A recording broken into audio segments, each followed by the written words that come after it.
Hi, John Lay here from Talented Learning to answer the question, what are support requirements? Well, as you know, learning system requirements contain five main categories. There's the business requirements, the functional use case requirements, the professional service requirements, the technical requirements, and then finally the support requirements. Support requirements are those requirements that have to do with after you're up and implemented. What happens after the implementation, after you deploy the learning management system, integrate it, and roll it out to your users? What services does the vendor provide at that point for a live implementation? Primarily, there's two main buckets of types of services or support. There's administrative support, and typically with the purchase or the licensing of a learning management system or a learning system, the vendor will allow you two or three or five named administrative support contacts. These are the people that are able to contact the vendor and get support directly from the vendor. They contact the vendor primarily because they identify bugs in the system or potential bugs or things not working the way they should or they have questions. But these are the people that triage all the users of the LMS, and when they can't answer the question, they're the administrators that go and get the question answered from the vendor. That's their administrative support. How does that work?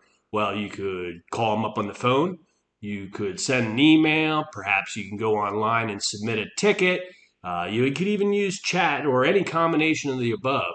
But the key is not every vendor provides all those combinations. And so as a buyer, you have to define your support requirements of what type of administrative support, what hours you want that support. Is it, Eastern time? Are you in Australia?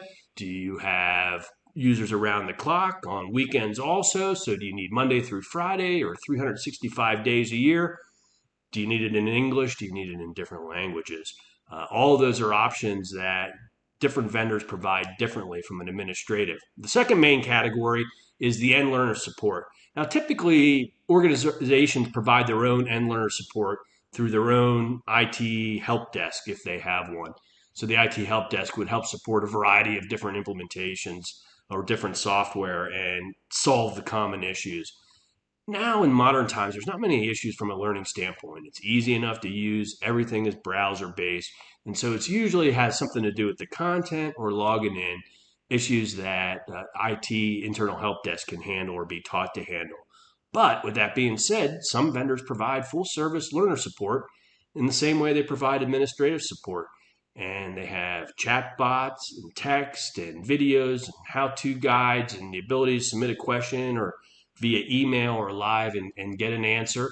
And some vendors are happy to provide that as a service. So to define what you need, if it's going to be your IT support or whether you need help, an end learner is a good thing to do. And then finally, from an administrative support, is to think about those things that are tangential to administrative and learner support, such as things as user groups, conferences, maybe ongoing training sessions for clients only, are all things that learning system vendors provide after the implementation or can provide after the implementation. And so defining what those things are that you want are mandatory, nice to have, and what would add value is just another piece in your equation of thinking about what vendor is going to be the best for you to make your final selection. And there you have it. That's what support requirements are.